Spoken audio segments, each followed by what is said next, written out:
Okay, YouTube, welcome back. This is part 2 of the tank train project. Today we're going to talk about car weight and what it means to add weight to your rolling stock.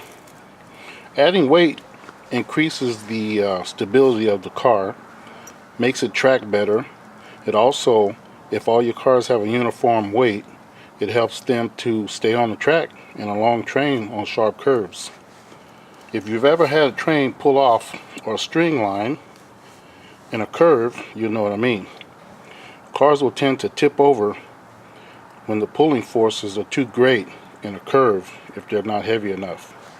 Okay, the NMRA has a recommended practice number RP.20.1, and they recommend that you add a ½ inch of weight to the initial car and then an additional ½ inch per inch of car length. Okay, I have a steel tape measure here, and I have a car sitting here, and this particular flat car here, we'll use this for an illustration. It's about 8 inches long, 8¼ inches long. As you can see, I've added some weight here. These are just standard automotive weights that have been cut up and fit in between the framing members. Since this car is 8 inches long, we're going to start with 1 ounce, and then 8 inches add another 4 ounces. So that's a ½ inch per inch of car length, for a total of 5 ounces of weight. Okay, we have a little scale right here. I'll move this over so you can see it a little better. This scale weighs in ounces. This particular car here is at 2.9 ounces. Really can't put 4 ounces of weight in there, but you know, there's some more spaces. You might be able to get a little bit more. But with a flat car, you know, you generally add a load to it to bring it up to the weight that you need. Okay, but the main thing I want to talk about is the tank train project. My tank cars already assembled. Here's one example here. As you can see on the scale, it's about 4.6 ounces. I don't know if you can see that. Yeah, see the 4.6, and that's about what I want all my tank cars to weigh. So in order to achieve that weight, I added weight to the saddle, and of course we have the weights that come with the car that go into the ends. Okay, and if we get all the parts to the tank car, get them all stacked up here pretty good, all the pieces, the bits and everything, the trucks, like I said, they're going to have metal wheels, so got to get those out and weigh them also. I'll take the plastic wheels out, put the metal wheels in. So we're at 4 ounces so far. One truck and another truck. So we got there 4.1. We got a little ways to go. These little rollers here are from a bearing, and they're about a ½ ounce each. So if I set that on there, there we go, 4.5 ounces exactly. So what I'll need to do is add that. Get all these parts back in the box.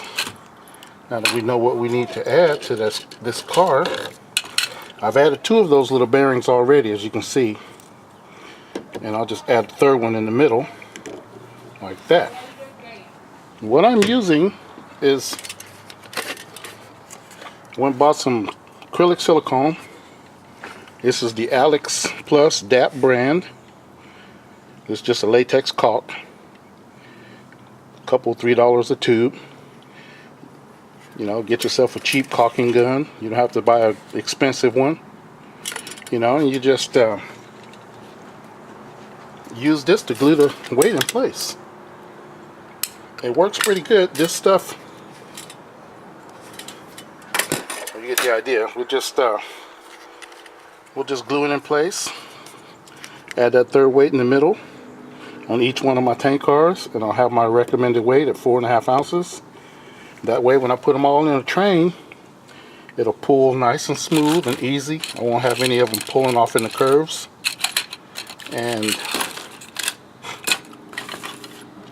pretty much that's what you want for good operation. Again, you know, we measure the car on this tank car here. We measure it. I like to go from end to the end. I don't really carry the couplers. This one's coming in at about 6.5 inches. So I just rounded up to 7. So that'll be 1 ounce. And then another 3.5 to make 4.5 ounces. So that's about right.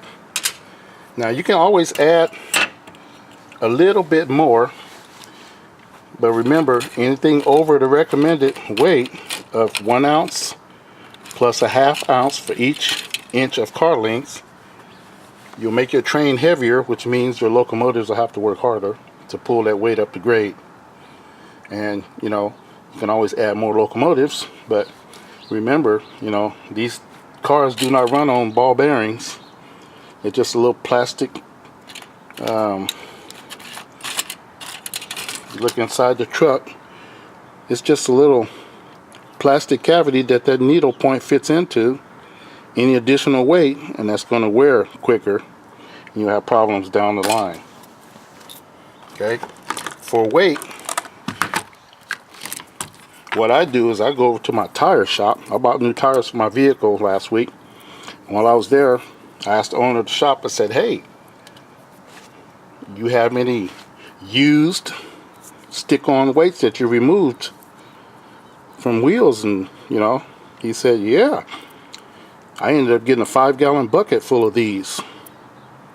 And you know, in the hobby shop they'll charge you $4 or $5 for that amount of weight, but I got about 100 pounds of them for nothing.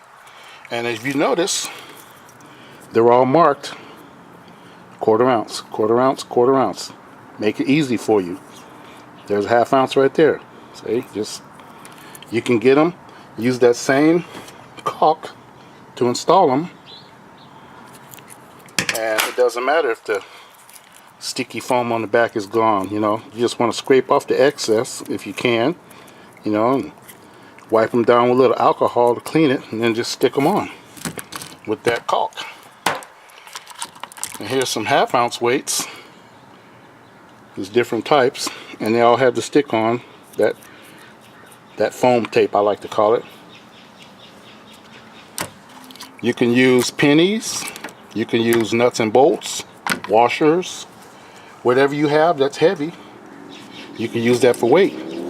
But I always recommend that whatever weight you use, weigh it beforehand. As you can see here, this little roller from the ball bearings, a little bit under 1/2 ounce. That's good to know. So you can just, you know, multiply how many you need to add that 1/2 ounce per additional inch of weight to the length of the car, and that'll give you your weight. Okay, I hope you guys can use this information to help make your trains run better, and thanks for watching.